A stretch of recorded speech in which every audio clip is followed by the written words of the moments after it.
Hi, it is me, Bishop J from Camp Gilgal TV. Wonderful time to be with you. And I praise the Lord.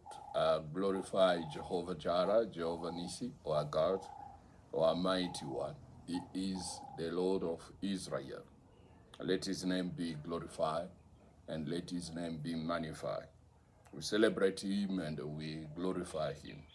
Thank you. Community of Camp Gilgal TV, welcome, welcome, welcome, welcome, all of you. And if you are not yet joined our community, the Camp Gilgal TV channel, kindly request you to subscribe to the channel. And once you subscribe to the channel, do not forget to like the video. And once you like the video, you also do the right things. You can comment or you can drop your prayer request on the comment sections. God bless you. God keep you safe. God protect you, and God shower you with the blessing which is perfect blessing that come from above. We glorify him and we celebrate him. He is the great God. Thank you for supporting my video. Those who still supporting my video, I thank you from the bottom of my heart that come from the Bishop J of the Camp Gilgal TV. That God bless you. God keep you safe. God protect you. God make you to be great and to be great according to the purpose that He has for your life. We thank you. Today we are going to the part 3 of the series that we have on 7 barren women that are in the Bible plus one who was barren by punishment.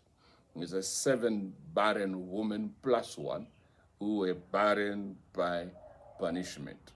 And let me say something before we go to it, and you will know who I'm going to talk today. Before to bring a great man or a great person in this world, there always some struggle before that. A great person, a great man need to go through God teaching, and there always a struggle before that.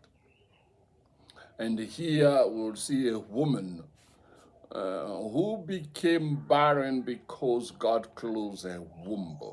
There's a twice in the Bible that the verse that say God closed her womb. God closed her womb.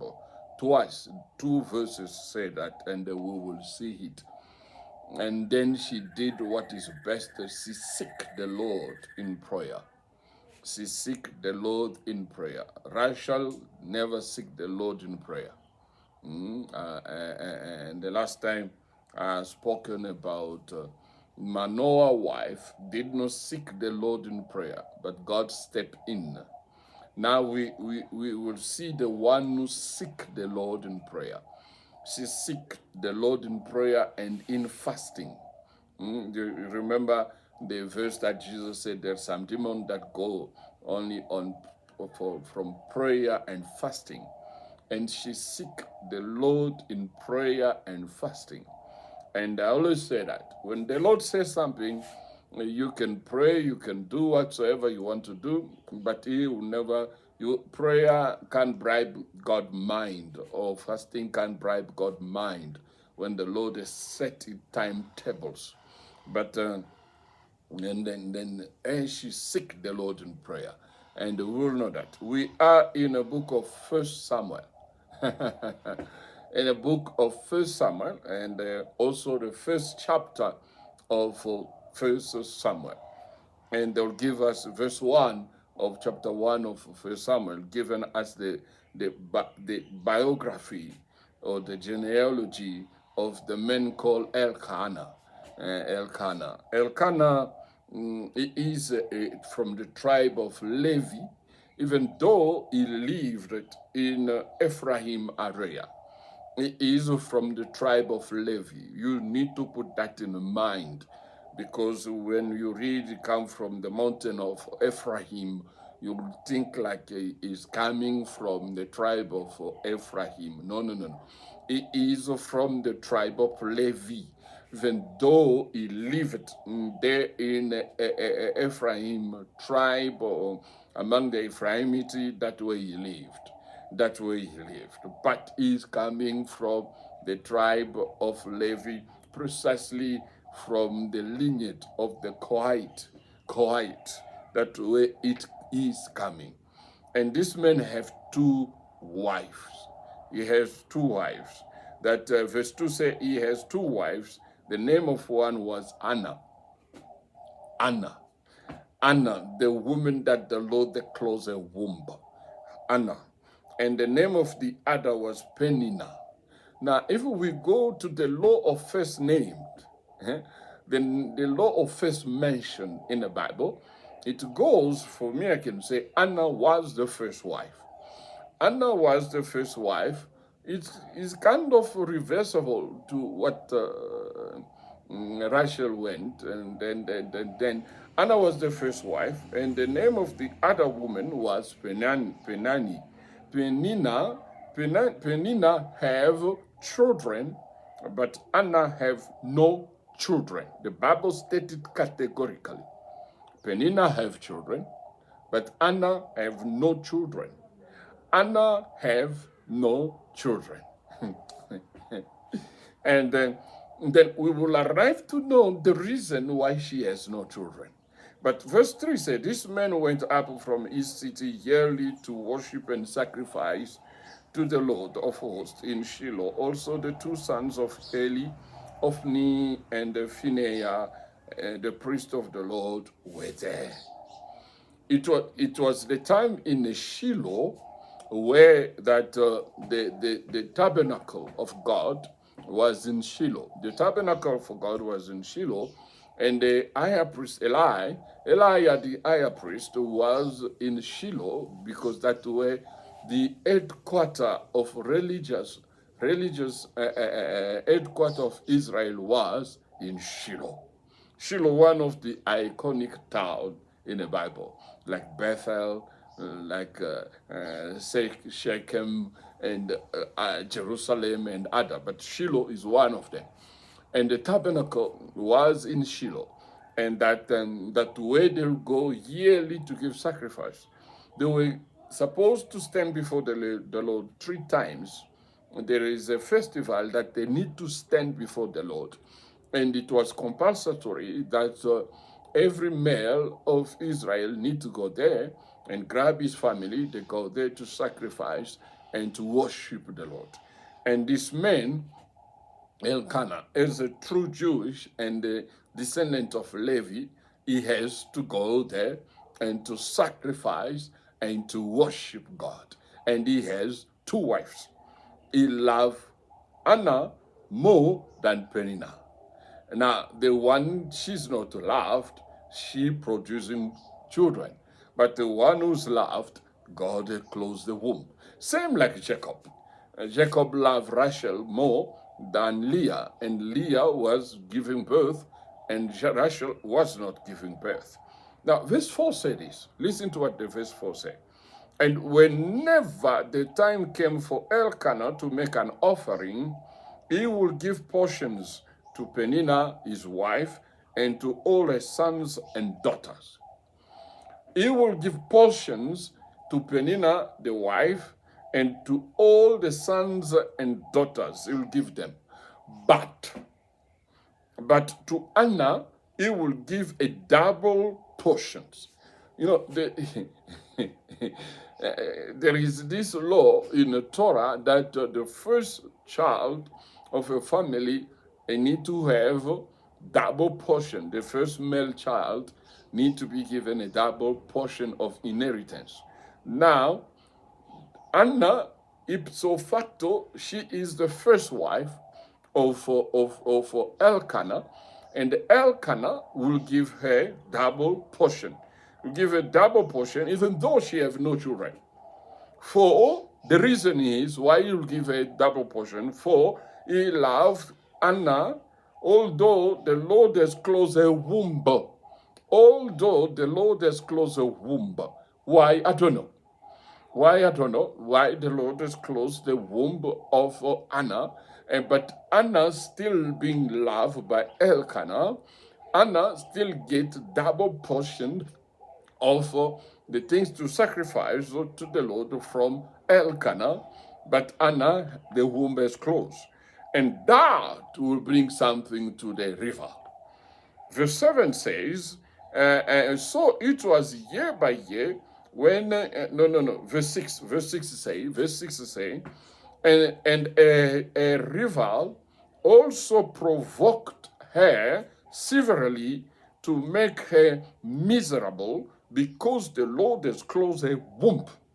A rival provoked her because that love, polygamous marriage is always a trouble in making. That love, when the husband show a lot of affections and love to Anna than to Penina, then Penina provoke her. That word provoke her, it is a very strong word in Hebrew. That she makes sure she trigger her.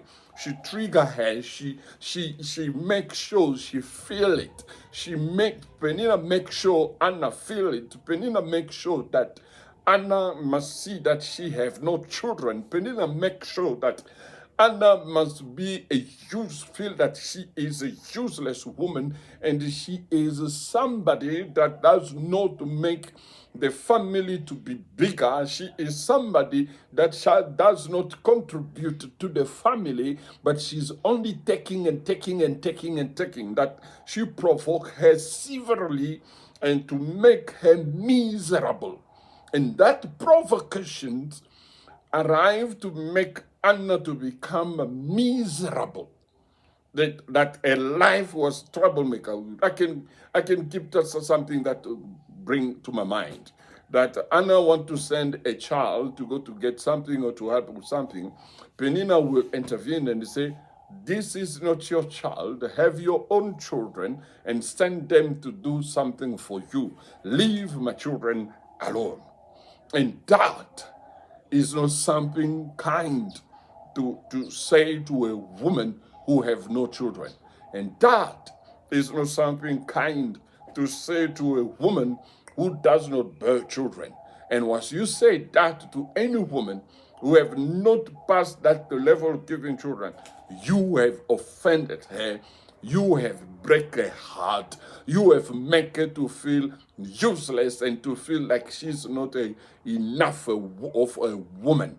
And that's what Penina used to do to Anna. So it was year by year when she went up to the house of the Lord that she provoked her. Therefore she wept and did not eat. Therefore Anna wept and did not eat. She will cry. She will ask many questions. She can question God. She can arrive to doubt about God. She can bring all of the promise that the Lord has said in the house of Israel, there shall not be a miscarriage or a woman who cannot give birth, but she will question it and she will say, why am I like this and my womb has been closed? That verse 8, it pushed the husband to say something. Then Elkanah, her husband, said to her, Anna, why do you weep? Why do you not eat? And why is your heart grieved? Am I not better to you than 10 sons? You know this old question, all this rhetoric coming from Elkanah. Maybe he think you want to revive a spirit. Maybe he think that he want to make it to lift up a spirit. No. Elkanah, you are talking out of not having in the shoes of Anna. You are talking as a man, but not as a woman, because a woman that does not give birth, It's not something that she loves. It's not something that she wants. She struggled with that. You can say what you say, why you cry, why you do this, why you grieved, why. Am I not better than 10 sons? Never. You are not. You cannot be a 10 sons of Anna, because you are the husband, not the son. You cannot be sent around. You will shout in that rigid patriarchal society of Israel. You cannot be a son to Anna. You cannot send, Anna cannot send you to do the choice of the houses left and right. No. Elkanah, you miss the boat. Anna was grieved. Anna was crying. Anna wept bitterly. Verse 10 says, and she was in a bitterness of soul, and prayed to the Lord, and wept in anguish. She was in a bitterness of soul. She was in a bitterness of soul. Her soul had trouble within him, as Jesus said before Lazarus' graveside. To say he was troubled within him. That she was also in a bitterness of soul, because what she longed for did not come to pass. She was not able to go to maternity ward and to give birth to a child, and she was not. Every time she will hear that a neighbor has given birth, every time she'll hear that this one just came to marriage yesterday and today she's pregnant, Anna will be in a bitterness. She enter herself in a pit of bitterness, and the soul was bitter. This side Penina trouble her. This side the womb has been closed and she have no children, and she became bitter. Her soul was so bitter, and she prayed. I can tell you this: when you pray to the Lord, you need to be, let me tell you something. You need to be clear in your mind, and you need to be very, very honest to yourself, to the Lord, than to be an hypocrite before the Lord. See, she was bitter, and she prayed to the Lord and wept in anguish. That was a painful way to go through. And she prayed, and then she make a vow. O Lord of hosts, if you will indeed look on the affliction of your maidservant, and remember me, and not forget your maidservant, but will give your maidservant a male child, then I will give him to the Lord, and all the days of his life, and no razor shall come upon his head. She already told the Lord, I'm giving, once you give me a male child, the first one, a male child, and then I'll give him to you, and I'll consecrate him to be a Nazareth for life. He will be a Nazareth for life, and therefore I'll give it to you. He's not gonna be my property. He's not gonna be my child, but I will give him back to you. You gave me, I gave birth, I'm satisfied, but I will give him back to you for life, and he will be a Nazareth. And God gave her the child. And God answered a prayer. She prayed that day. Before the higher priest. She prayed. She lost even the word. She said that mumbling the lips, mumbling the lips. That even Eli said, "Oh woman, why are you drunk so early in the morning?" She said, "No, I'm not drunk, but my soul is bitter. My soul is bitter, not with you, but with the Lord. My soul is bitter with the Lord. If you can hear me now." And then Eli said, "Go with peace, my daughter. Next year, this time you'll have it." And it come to pass. It come to pass. She gave birth. And she gave birth to Samuel. Which it means the Lord hear me. Samuel means the Lord has answered me. Samuel means the Lord has hear me. Samuel is a product of prayer. and he himself, he became a prayer warrior as to the word of the people for 21st century. He said, I'm a prayer warrior. And Samuel became a prayer warrior. He is a child from the product of prayer.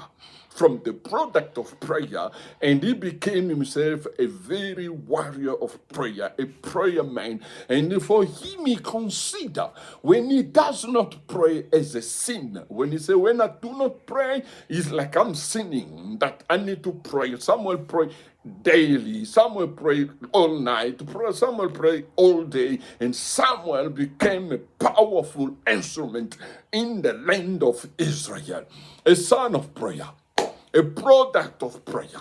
When the womb of the mother was closed, the mother cried to the Lord in the bitterness of her soul, and she prayed to the Lord in anguish prayer, and God has given an answer, and the answer is Samuel. And Samuel became a son of prayer. Samuel, the Bible says, every word that Samuel uttered came to pass as he did say about it. That's how Samuel is. Oh, remember Samuel when he was so young, a teenager. The Lord did not yet know how the formula of the word of God come. And the Lord called him 3 times. He went to, first of all, he went to Eli. Eli said, I did not call you. Secondly, he went to Eli. Eli said, I did not call you. Third time he went to Eli, said, I did not call you. But listen, yes, boy. When he called you again, say, here I am, Lord. Spoke to me, and your servant is listening. When the Lord called Samuel again, in a time when the word of God was rare, was not always happening. God went to a silence mode, but when he opened up his mouth, he chose Samuel, a son of prayer, a product of prayer. He chose Samuel, and he spoke to Samuel that day, and Samuel spoke to Eli in the morning, and that was the beginning of a prophetic ministry as we know it. He became the first prophet of the line of the Isaiah, Ezekiel, Daniel, Zechariah, Jeremiah, Samuel. He was a prophet, and he was also a priest, a higher priest in Israel. He was also a judge in Israel. Because of Samuel, we have the first united king of Israel in the name of Saul. Because of Samuel, we have the second united king of Israel in the name of David. He anointed both of them. He anointed number 1, he anointed also number 2. Remember when he came to the house of Jesse to anoint a king, he saw the first child, said, this is the one the Lord has chosen. God said, no, not him. I rejected him long time ago. And they said, is there any other son do you have, Jesse? Then Jesus said, no, I have another one. He's a shepherd. And then say, call him. We're not going to proceed to the ritual without his presence. And then they brought David. Then he anointed David, a man according to God's heart. Samuel. He prayed in the middle of the winter, and there was a lightning, a thunder. Grrr. Samuel, a son of the product of result of prayer. Samuel. God bless you. I'll stop here, otherwise I'll carry on. God bless you. Anna gave birth through the result of prayer to a warrior of prayer in the name of Samuel, one of the greatest higher priests never happened in the land of Israel.